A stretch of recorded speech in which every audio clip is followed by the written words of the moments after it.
been in the world of creating income, maybe a side gig, what they call it now. I was selling blow pops as a kid. I would go and get bulk blow pops and sell them at school, got in trouble. But I was always trying to find a way to create more money and buy what I wanted. And I've always been in the flow of money. I've enjoyed money. I've played with money. I remember washing cars and babysitting and doing, chores for other people. I remember doing nails for friends in high school around homecoming and prom. I would do their nails. I got this little nail set where I do their acrylic nails. I figured out how, and I would charge them $15 or something. I can't remember. But I've always been in the game of, interested and having fun and, mover and shaker and money maker. So in 2017, when before that, for quite a while, people kept asking me, how are you doing it? Especially the people that are like the helper types, the helpers of the world, I just want to help people. I always say the bleeding hearts of humanity. Those are the people that I tend to attract and love to help, because I'm, a recovering Save the World addict. I spent all this time, 15 years in the environmental world, where I didn't make that much money. I was, the environmental field is not a field known for, large revenue. And so I recognized that I wanted to, do what I love and make money, instead of do what I love and then have to have a side gig to make the money that I wanted. I wanted my career to be my gig. Now I do have multiple revenue streams, so some might say I have many side gigs, but it all goes together. So I do teach embodiment practices. I have my own mindful movement school. I do business coaching, strategic business coaching. I just got off with a client who's a healer. I taught him how to word his language, so what I call is more 3D earth instead of ethereal. And then I teach sales, and I know a lot of people in the crypto world, and I've helped them. I've had many clients actually, and I still do. I have a client right now who's in that world who I help with communication and sales, so that she can help people understand the value add of what she's offering. And the way that I created my own sales system was twofold.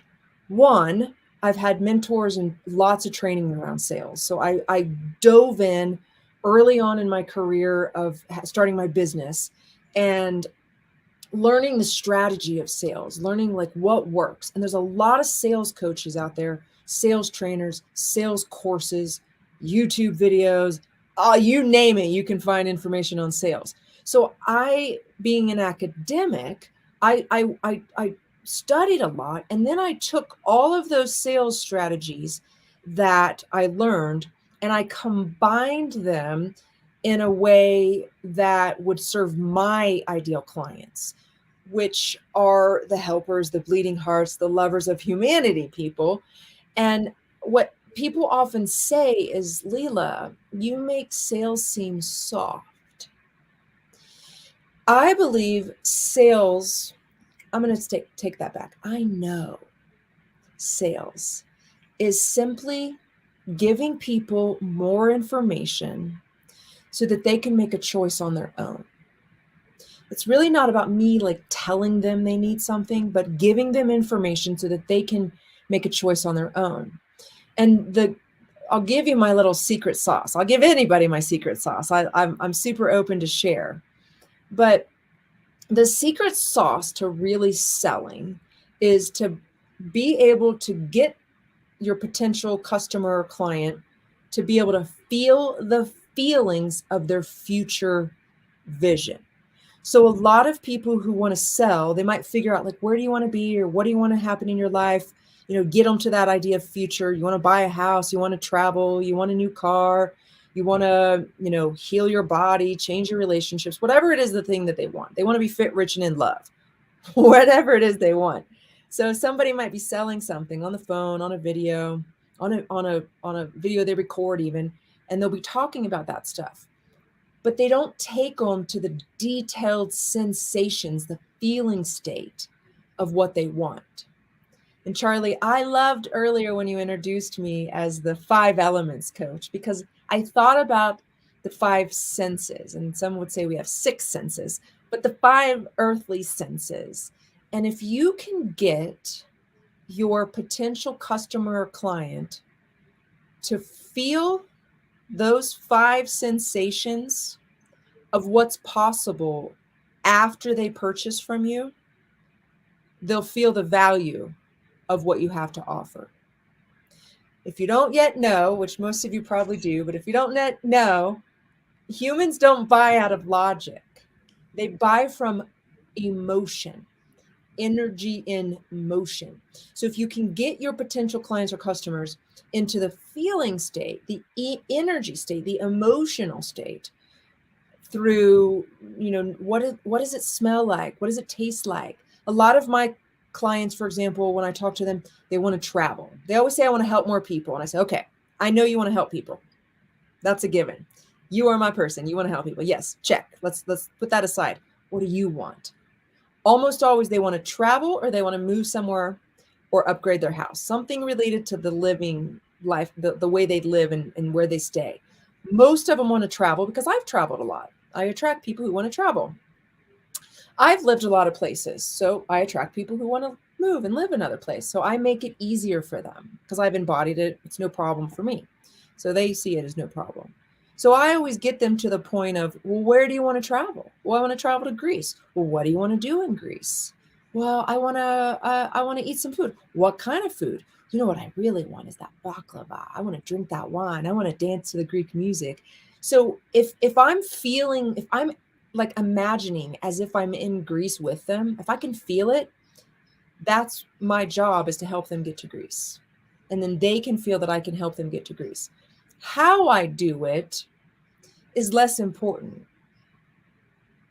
Even what they want. I want to go to Greece. Okay, go further, get them into the feeling, the emotion.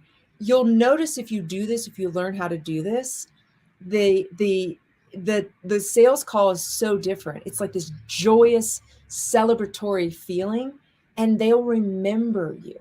Whether they work with you or not in that moment, you'll be the one that they work with at some point because you really saw them and felt them. And that's a big part of why I bring in the body piece into the business piece, because that's how people make decisions. It's not from the head.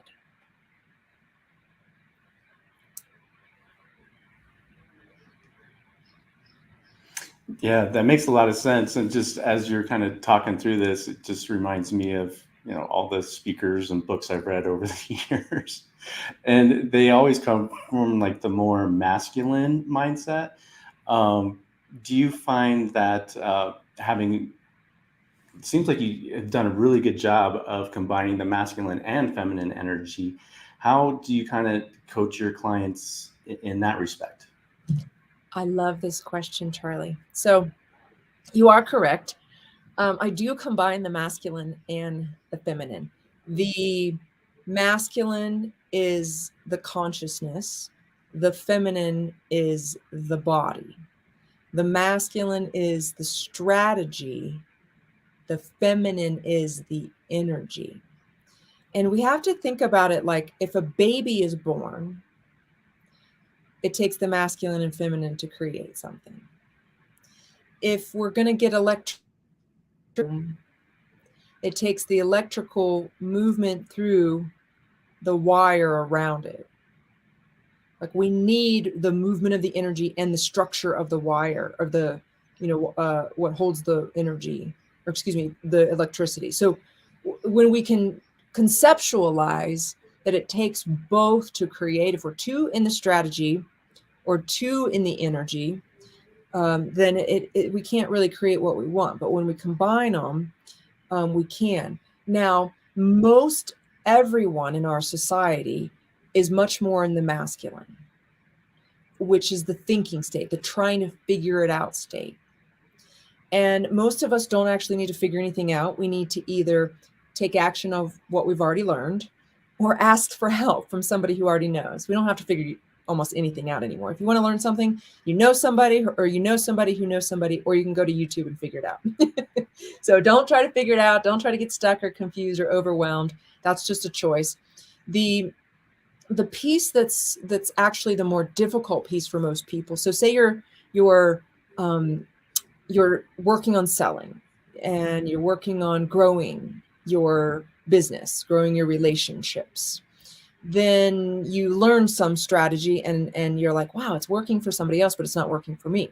Well, that's how you know it's not the strategy that you need. You don't need a new strategy most of the time. You don't need new marketing. You don't need new sales. You don't need a new offer. You probably need different energy. And I'll talk about what I mean by energy because it's kind of a big overarching word. So this talk today is the productivity trifecta: high performance, low stress, effective selling. So we talked a little bit about strategic selling, feeling the future, feeling the feelings of the future vision. And I have a whole sales process I take people through. There's 7 steps I take people through. But this step is the most important. That's why I want to share it, because it's the step that you might be missing in another strategy that you've learned with sales. So, and if you don't have a sales strategy, you need one. You need sales strategy over any marketing every day. More time in sales, less time in marketing, most people. So the high performance and low stress piece. So let's talk about those pieces. The individual's energy, the presence, the awareness, the personality, the character of the individual matters just as much, if not more, than the strategy. So a couple things. If you're present with yourself, then you're valuing yourself. If you're present with yourself and you're valuing yourself, others value you. I've had a lot of people say to me, Lila, I don't know what you have, but I want it. I have made a lot of money in my business just that way. I've had people run up to me and be like, I don't know what you have. I want it. And I can pay full in cash. It's hilarious to me. I mean, I've had people run up to me in all sorts of venues, say this kind of thing. And it's because it's not because I'm projecting anything outside of myself purposefully. It's because I'm with myself. And I'll give you some tips on how to be with yourself in a second, but I just want you to get that. It's the person that's with themselves, that's grounded. That's confidence, is when you're with yourself. You don't have to think a bunch. You're just, whatever comes, whatever happens, happens. Everything's cool. You're with yourself. You have this idea of, maybe someone would call it self-love. You call it presence. You call it grounded. But really you're trustworthy. And business happens through people like and trust. You can't really trust somebody who's always in their head. And you can trust somebody who's in their body more so, and a lot faster. So this is one piece. So I'll talk a little bit about this presence piece. So the way you're present is, one, your breath. So I know it sounds woo-woo maybe to some people, but just trust me here. Trust me on this trust piece. Breathing into your body. And I have a whole way of teaching you how to breathe. I always say, don't try to breathe deep, breathe wide. That's another story for another day. But how? But breathing, if you're with your breath, if you know what your breath is doing, in and out, gentle, just being with your breath. If you're not with it all the time, come back to it, settle in. Your breath has a lot to do with how people respond to you. It's the first thing we do when we come into this planet Earth. It's the last thing we do when we leave. So I highly recommend getting in tune with your breath, especially on sales calls. If you're thinking on a sales call, you're not listening. You need to listen and feel the other person more than talk and think. If you're breathing during the sales call, you can hear more, not just the words, but the subtleties of the inflection and the tone in the person's voice to be able to respond to them. You're also more able to maybe change your sales strategy, ask a different, more interesting question. I was on a sales call, somebody wanting to sell me something yesterday, and I could tell he was reading from a script. Now, there's nothing wrong with that necessarily if you're new, but he told me he was the salesperson for this woman who makes, multi-millions of dollars, and he's the person who does all her sales. And I was surprised, because I'm thinking, if he does all her sales, why is he reading from a script? Shouldn't he have the awareness of how to have a fluid conversation? And maybe that's how he's trained. I'm not, making fun. It didn't feel comfortable. I didn't feel like he was with me. I didn't feel like he even heard me.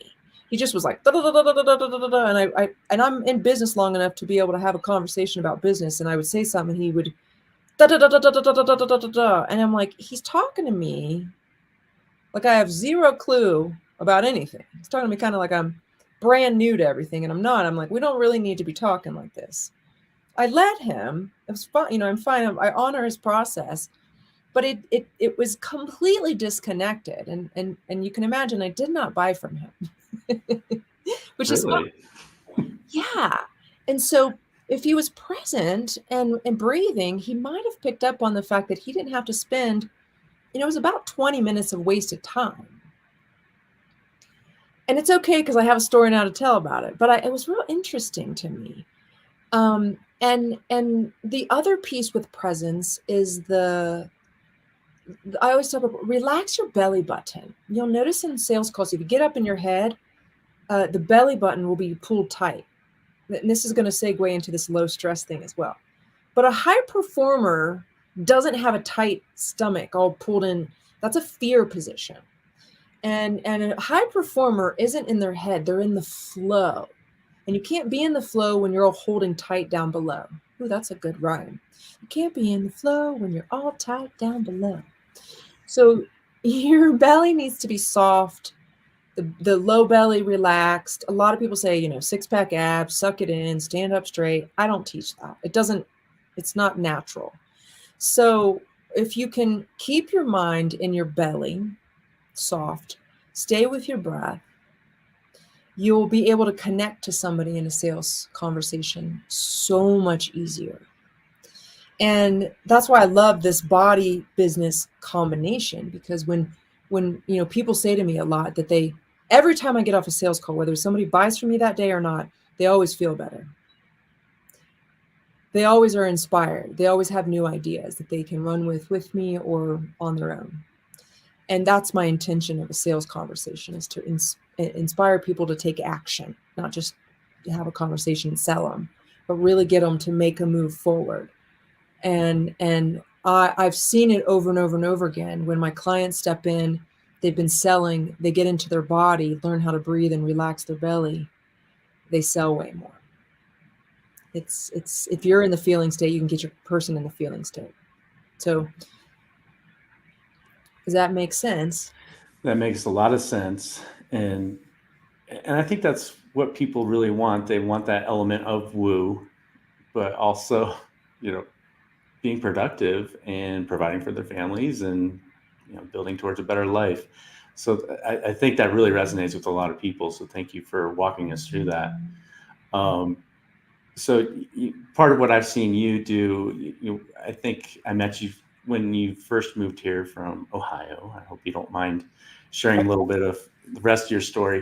But then soon enough, you're like, oh, I'm moving to the mountains of Colorado. And I mean, that's what, people really, I think, envision when they move to Colorado is, plant their flag, but then they venture out. They're like, oh my gosh, Colorado's amazing. And then so you found a cute little place up in the mountains, and that's one of my favorite places too. So, and then I was reading for all the dog and pet lovers out there, I'll just share. I was reading through your website.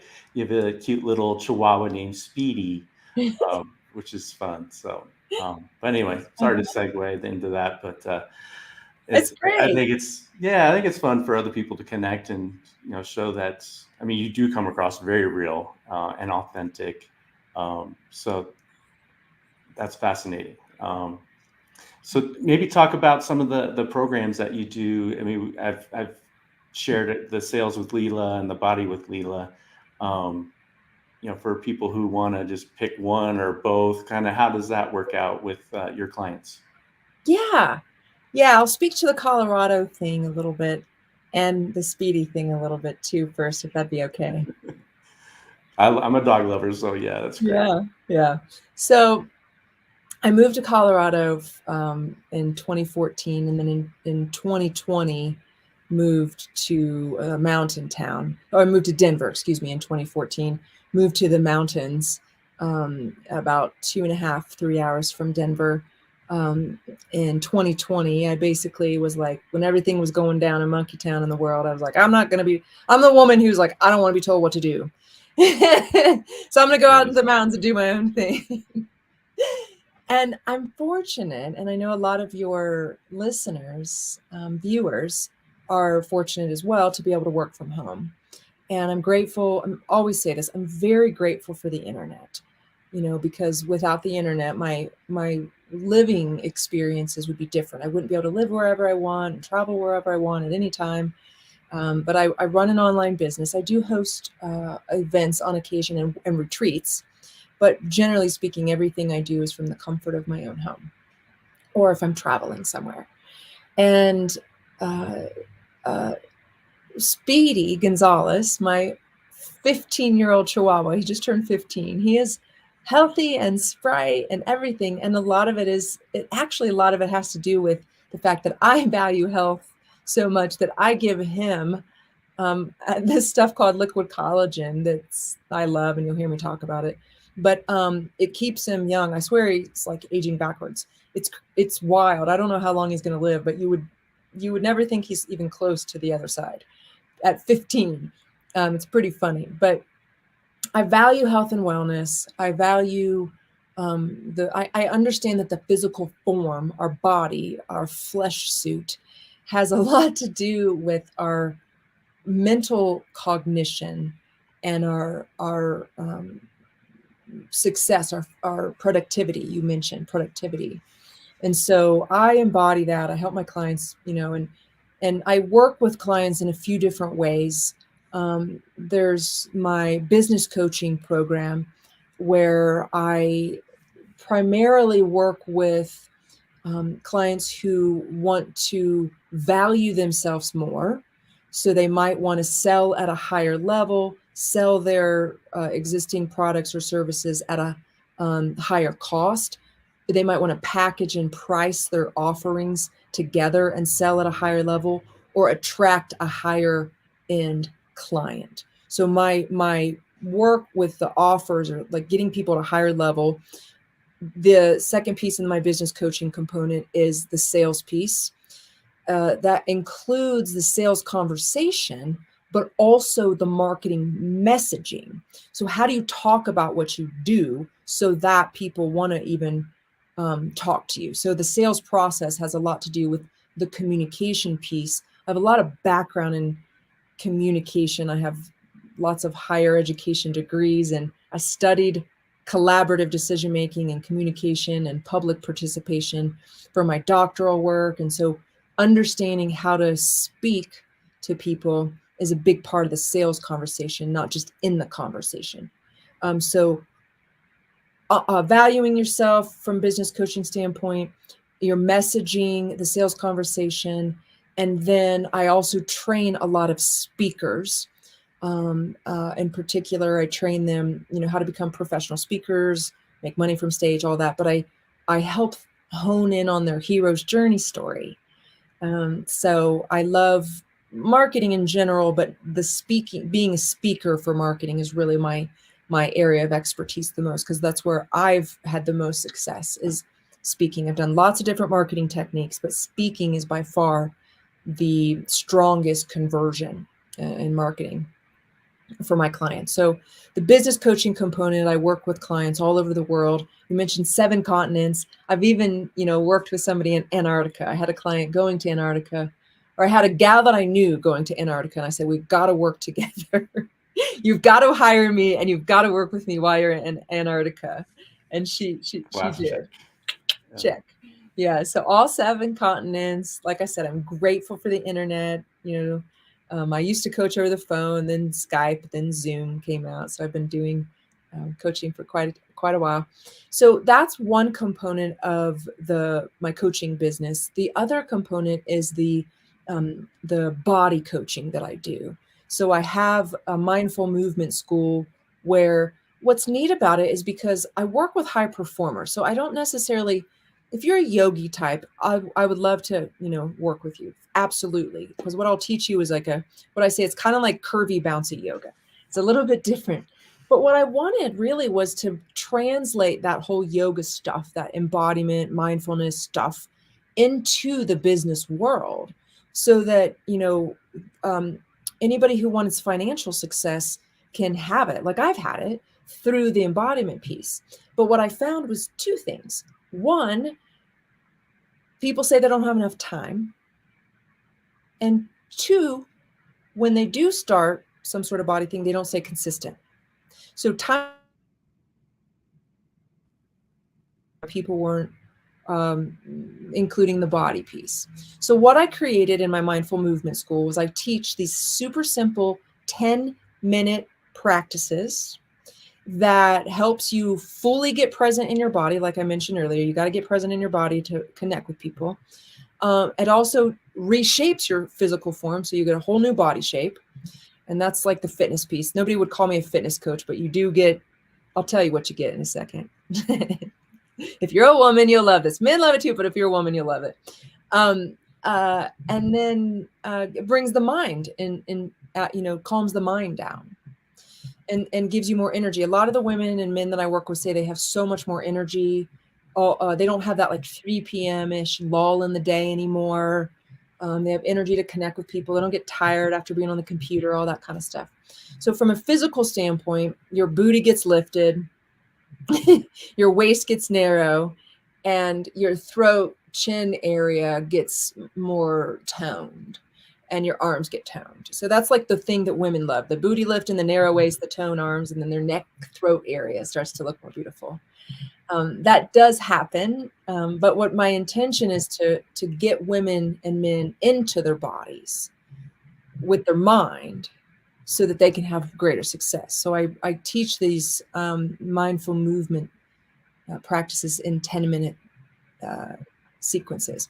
I do work with some clients privately where we work on stuff for over an hour. I've got clients right now in 4 different countries that I'm working with around the body. Same thing. All of them are either entrepreneurs or high-level executives who don't have a lot of time, struggle with consistency, but they're very intellectual, very what I call this. I love to work with the smarty pants of the world.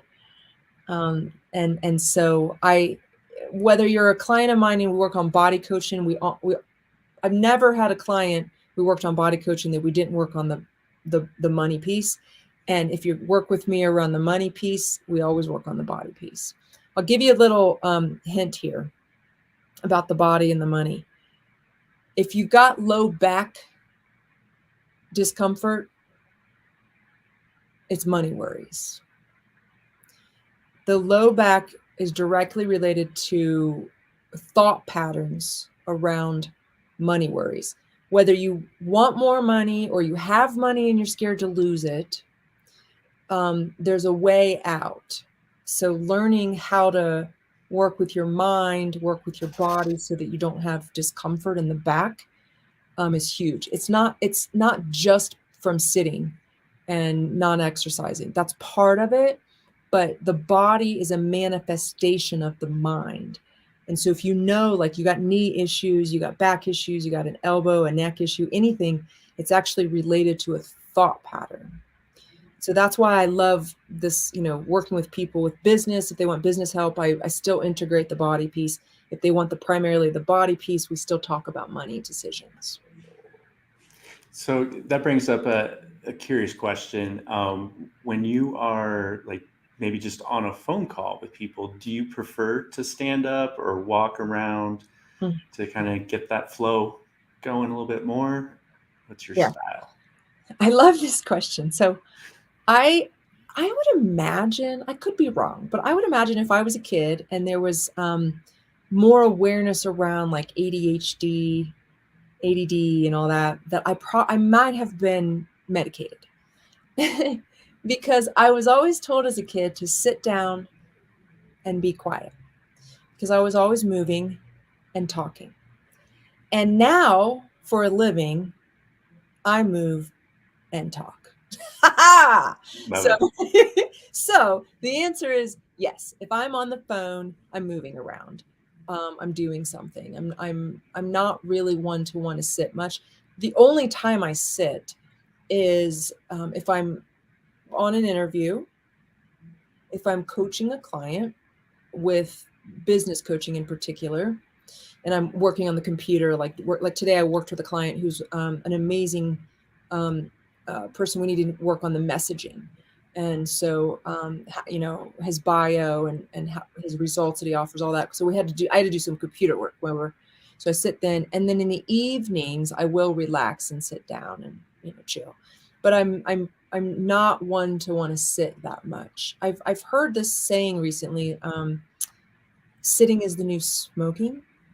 I heard that too. Mm-hmm. And I work with a lot of people who work on the computer a lot. And so I teach them how to sit.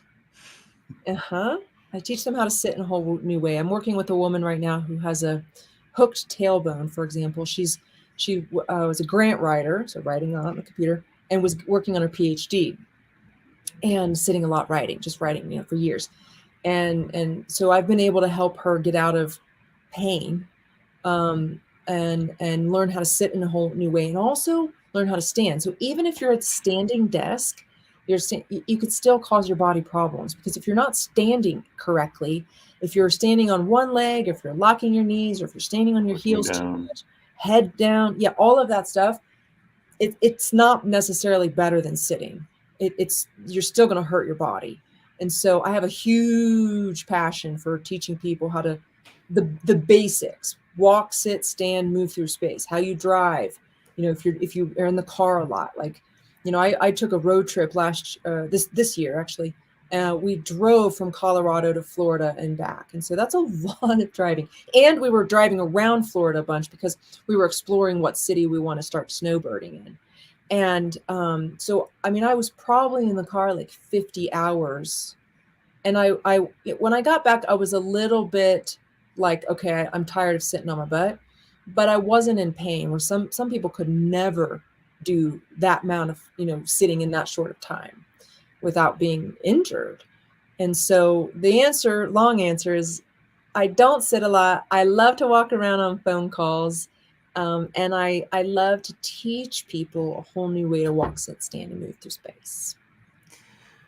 Interesting. And then how about for the people that hate sales? We see this a lot in the health and wellness profession, where, they hope their program sells itself, so to speak. So how can you maybe speak to people who struggle with sales, or feel like, it's maybe a tougher sale for people, or just don't like sales?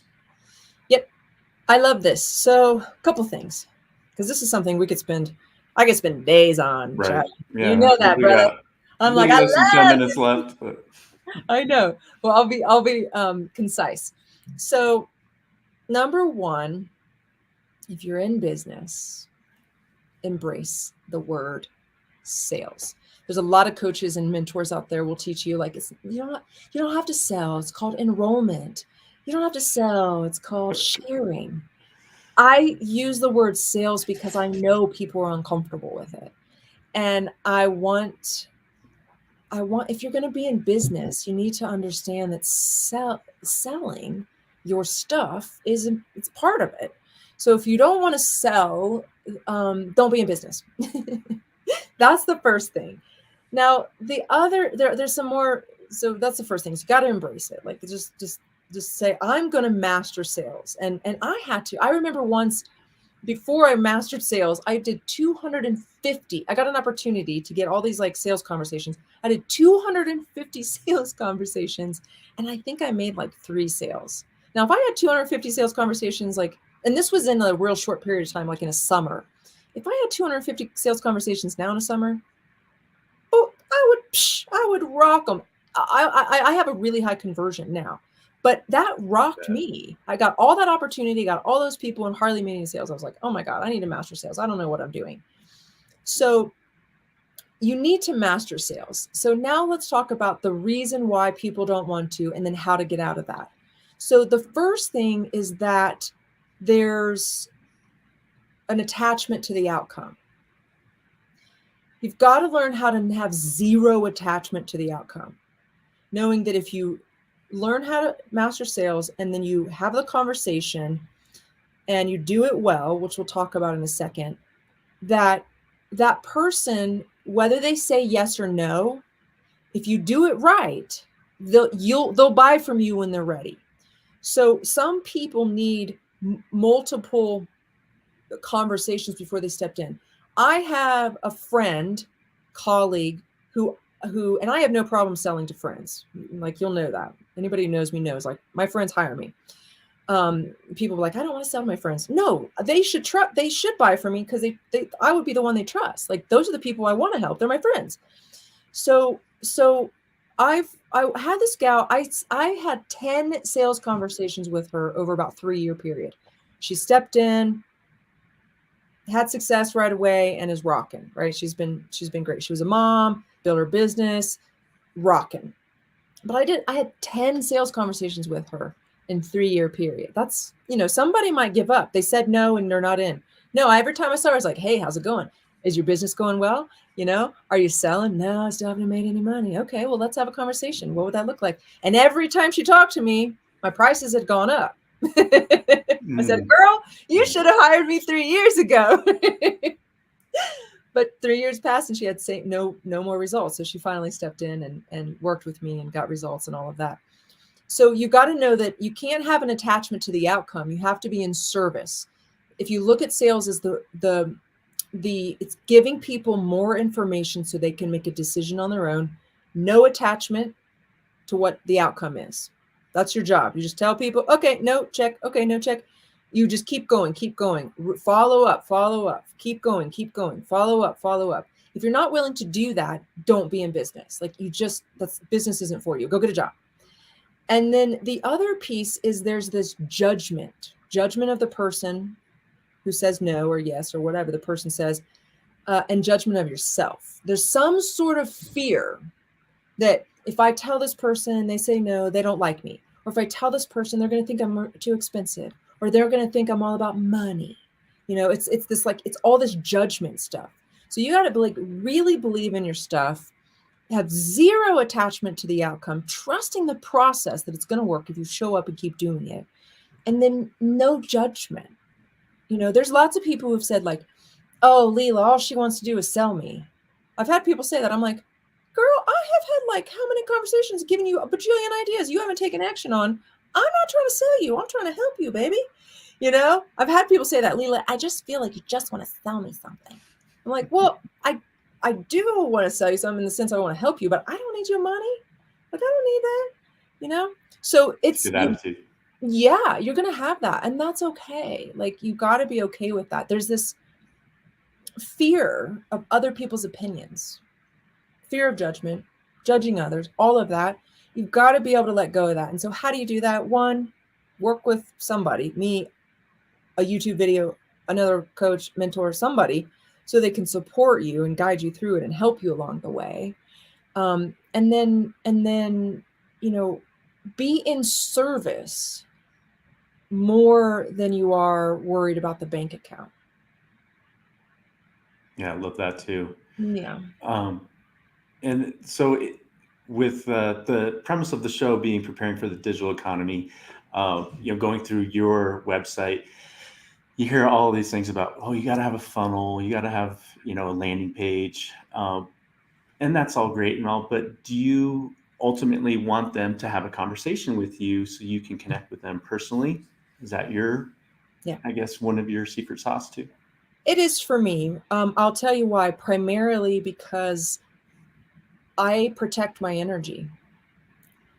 And I don't actually want to work with somebody who isn't energetically boosting for me. I'm fairly particular about who I work with. I need to be inspired by you. I need to be excited to help you. There's plenty of people who've wanted to work with me. They're like, yeah, I want to work with you. And all they do is complain. I'm like, I don't think it's the right fit. I'm not like, it's not the right fit, because complaining is, I'm working on this, Charlie, but complaining is like one of my number one triggers. So I'm like, oh, so, I have to have a personal conversation. Now, if somebody buys an online course from me, I do have a lot of online courses, that's different. They can buy that because it's a do-it-yourself. I can still have a conversation with them. It's beautiful. But if somebody works with me, Usually it's for, anywhere from 6 weeks, 90 days, 6 months, a year. A lot of my clients have been with me for over 2 years. I have one client who's been with me for 6 years. And so when people come in and start working with me and they grow with me, I need to make sure it's somebody that I'll work with well and I'm inspired by. So the funnels, the landing pages, yes, all that stuff's great. I have all that stuff, but what really is going to create the long-term relationship, the revenue in the business and the results for the clients is a conversation.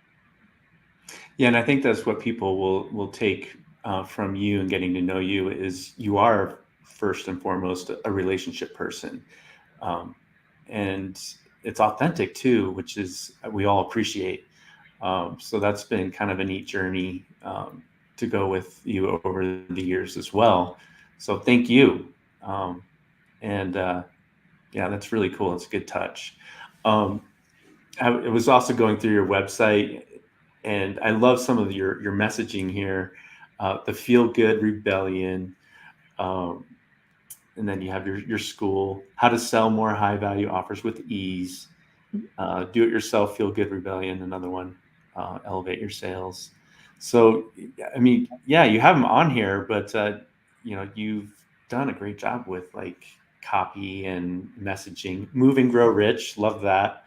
Uh, because people know think and grow rich, but that's very cool. Love your creativity too.